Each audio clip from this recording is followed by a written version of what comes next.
بسم الله الرحمن الرحيم.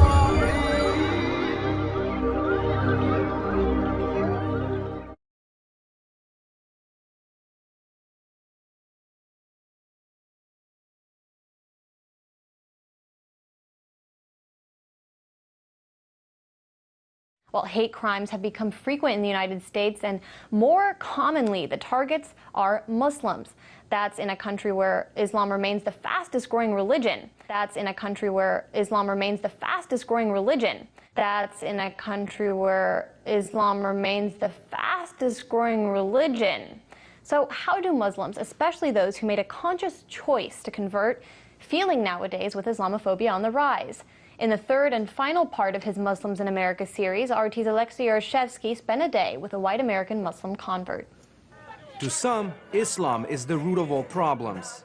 Not all Muslims are terrorists, but all terrorists are Muslim. To many others who have a clue or read and understood the Quran, it's exactly the opposite. It is a peaceful religion, but these other people have a whole political agenda, and I don't understand it.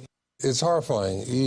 Something that has been such a very positive in my life is now being portrayed as a training ground for mindless maniacs, really, who don't care who they murder.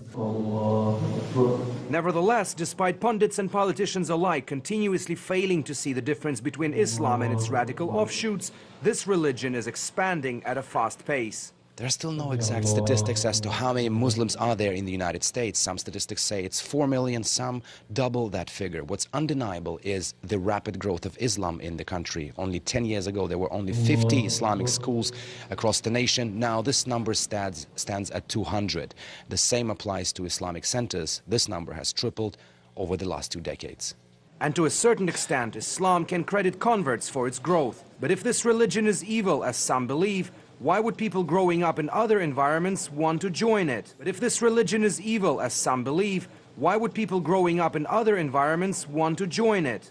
We spent a day with a convert to find out.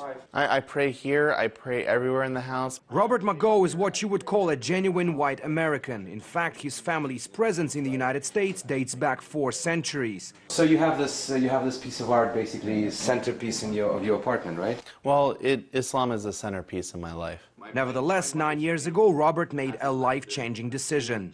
I was raised Christian, and I always liked the idea of monotheism. When I learned about Islam and how it has a monotheistic focus very similar to Judaism, but it has a place for Jesus as a respected prophet, it clicked.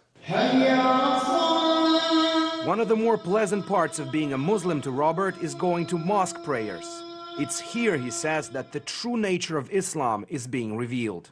They say in America the most segregated hour is Sunday in America when people go to church, but here it's quite different. There are peoples from every corner of the world meeting each other, praying with each other, living their lives, marrying into each other's families.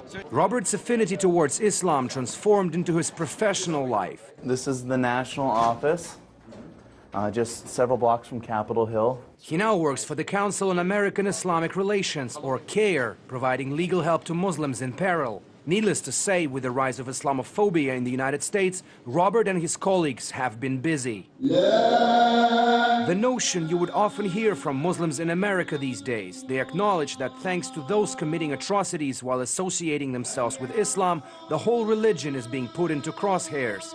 But just as their book, the Quran, teaches them, they're sure that adversity will eventually make way for the bright future. Alexei Yarshevsky, RT, reporting from Washington, D.C.